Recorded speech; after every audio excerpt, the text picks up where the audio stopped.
So what happens when you become desireless? Let me remind you, this is my personal experience as well.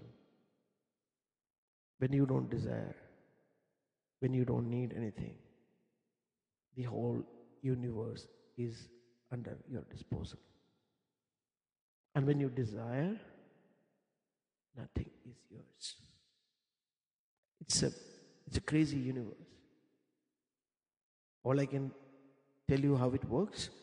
Uh, you know, while my business was doing very well in Dubai, a lot of banks used to call me and say, "Sir, you're pre-approved for a loan, and you can get it because I've already proved that I don't need it. I haven't called the bank for a loan. The bank gets to know that I don't need a loan. I mean, I'm safe." And that awareness brings them to call me and say, "Here we are, you're pre-approved. Can we give you the loan?" But take your case, go and approach a bank for a loan. You will never get through. They'll ask you 10,000 questions, 10,000 papers. So when you become desireless, and when you reach the stage of desirelessness, the entire universe, the entire abundance, the entire awareness is yours. And when you are in need, when you are in your desire, be it, say, 500 desires, all those petty desires take your life, and you will never be able to sleep happily, live happily, or relax ever in your life. So, if you really want freedom, if you want to liberate your soul, if you want to achieve enlightenment, if you really want to experience life, if you want to feel life in its totality, all that you need to do is practice desirelessness. Now, what is desirelessness? Because it's a state of mind equivalent to meditation. Mind exists only when you have desire.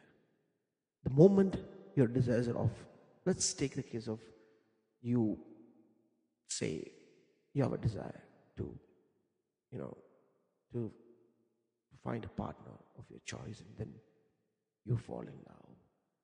And then the desire says, "Oh yeah, you're going to get married very soon." And the marriage day happens, and the very fraction of a second when you get married to her, the desire is over. And then you say, "Wow." Now, between that vow and the next desire, because now I need to have children or I need to have a home, the next, whatever desire, there is a small gap. That gap is where you are connected with the universal abundance and universe. That is where you feel that So if you drop all your desires, you will be in that state of mind forever. I'm not saying that you suppress your desires. I'm not saying that you should not work hard for your desires. There are two ways of looking at it. And then people becomes, "Oh yeah, somebody told me not to have any desires, so I'm lazy. I'm just sleeping all through the day." No. The statement needs to be understood in the right way. If you have a desire, don't oppress it. Go into the root of it. Understand, is the desire going to give me happiness? Means, like, when I win a lottery, I'll be happy. Now, all the while, whenever you see a lottery wala, you try to buy a lottery, and then your mind says that you're going to win it. Now, suppose one day you win it, and mind says, "Wow, trigger your happiness. Beautiful, you won it." And you say, "Wow." Now, can I remind you, that very wow was there even when you didn't have that lottery with you. When mind shifts, because when you won the lottery, because mind never thought, mind wanted to fool you constantly, to drag you to many other places. But when mind realized that, "Oh, this guy won the lottery, now what to do?" So in between that, mind's thinking, what next should I give him?